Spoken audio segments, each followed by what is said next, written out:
ರಾಜ್ಯದಲ್ಲಿ ಅಸಾನಿ ಚಂಡಮಾರುತದ ಪ್ರಭಾವ ಕಾಣಿಸಿಕೊಂಡಿದ್ದು ಬೆಂಗಳೂರು ನಗರದ ಹಲವೆಡೆ ಇಂದು ಗಾಳಿ ಸಹಿತ ಮಳೆಯಾಗ್ತಾ ಇದೆ. ಆಗ್ನೇಯ ಬಂಗಾಳ ಕೊಲ್ಲಿ ಮತ್ತು ಅಂಡಮಾನ್ ಸಮುದ್ರದಲ್ಲಿ ವಾಯುಭಾರ ಕುಸಿತ ತೀವ್ರಗೊಂಡು ಚಂಡಮಾರುತವಾಗಿ ಪರಿಣಮಿಸಿರುವಂತಹ ಹಿನ್ನೆಲೆ ಈ ಮಳೆಯಾಗ್ತಾ ಇದೆ. ಕರ್ನಾಟಕದಲ್ಲಿ ಮಾರ್ಚ್ 24ರ ತನಕ ಅಸಾನಿ ಚಂಡಮಾರುತದ ಪ್ರಭಾವದಿಂದ ಮಳೆಯಾಗಲಿದೆ ಎಂದು ಭಾರತೀಯ ಹವಾಮಾನ ಇಲಾಖೆ ಮುನ್ಸೂಚನೆ ನೀಡಿದೆ. ಇಂದು ಅಪ್ಪಳಿಸುವ ಅಸಾನಿ ಚಂಡಮಾರುತದಿಂದ ಕರ್ನಾಟಕಕ್ಕೆ ಹೆಚ್ಚಿನ ಅಪಾಯ ಇಲ್ಲವಾದರೂ ಕೂಡ ರಾಜ್ಯದ ವಿವಿಧ ಜಿಲ್ಲೆಗಳಲ್ಲಿ ಗಾಳಿ ಗುಡುಗು ಸಹಿತ ಮಳೆಯಾಗುವ ಸಾಧ್ಯತೆ ಇದೆ ಎಂದು ಹವಾಮಾನ ಇಲಾಖೆ ತಿಳಿಸಿದೆ.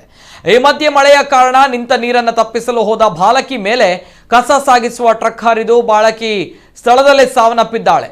13 ವರ್ಷದ ಅಕ್ಷಯ ಮೃತ ವಿದ್ಯಾರ್ಥಿನಿಯಾಗಿದ್ದಾಳೆ. 9ನೇ ತರಗತಿ ವ್ಯಾಸಂಗ ಮಾಡ್ತಾ ಇದ್ದ ಅಕ್ಷಯ ಡಿವೈಡರ್ ಮೇಲೆ ರಸ್ತೆ ದಾಟ್ತಾ ಇದ್ದಾಗ ವೇಗವಾಗಿ ಬಂದ ಕಸದ ಲಾರಿ ಬಲಿ ಪಡೆದಿದೆ. ಘಟನೆಯಲ್ಲಿ ಸುಮಾರು 6ಕ್ಕೂ ಅಧಿಕ ಮಂದಿ ಗಾಯಗೊಂಡಿದ್ದು ಸ್ಥಳೀಯ ಆಸ್ಪತ್ರೆಯಲ್ಲಿ ಚಿಕಿತ್ಸೆ ಪಡಿತಾ ಇದ್ದಾರೆ. ಕೃತ್ಯವೆಸಗಿದ ಕಸದ ಲಾರಿ ಚಾಲಕ ನಾಪತ್ತೆಯಾಗಿದ್ದು ಘಟನೆ ಸಂಬಂಧ ಆರ್ಟಿ ನಗರ ಟ್ರಾಫಿಕ್ ಪೊಲೀಸರು ಪ್ರಕರಣ ದಾಖಲಿಸಿಕೊಂಡಿದ್ದಾರೆ. ರಾತ್ರಿ ಮಳೆಯಾಗಿದ್ದರಿಂದ ಹೆಬ್ಬಾಳ ಪೊಲೀಸ್ ಠಾಣೆ ಮುಂಭಾಗದಲ್ಲಿರುವ ಅಂಡರ್ ಪಾಸ್ನಲ್ಲಿ ನೀರು ತುಂಬಿಕೊಂಡಿತ್ತು. ಪಾದಾಚಾರಿಗಳು ನಡೆದಾಡಲು ಸಾಧ್ಯವಾಗಿರಲಿಲ್ಲ. ಈ ಹಿನ್ನೆಲೆ ಡಿವೈಡರ್ ದಾಟಿ ರೋಡ್ ಕ್ರಾಸ್ ಮಾಡಲು ವಿದ್ಯಾರ್ಥಿನಿ ಅಕ್ಷಯ ಮುಂದಾಗಿದ್ಲು. ಈ ವೇಳೆ ವೇಗವಾಗಿ ಬಂದ ಬಿಬಿಎಂಪಿ ಕಸದ ಲಾರಿ ಬಾಲಕಿಗೆ ಡಿಕ್ಕಿ ಹೊಡೆದ ಪರಿಣಾಮ ರಕ್ತಸ್ರಾವಗೊಂಡು ಆಕೆ ಸ್ಥಳದಲ್ಲೇ ಮೃತಪಟ್ಟಿದ್ದಾಳೆ.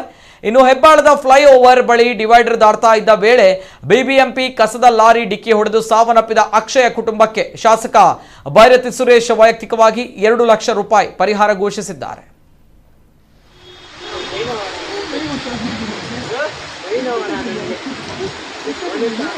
Ahora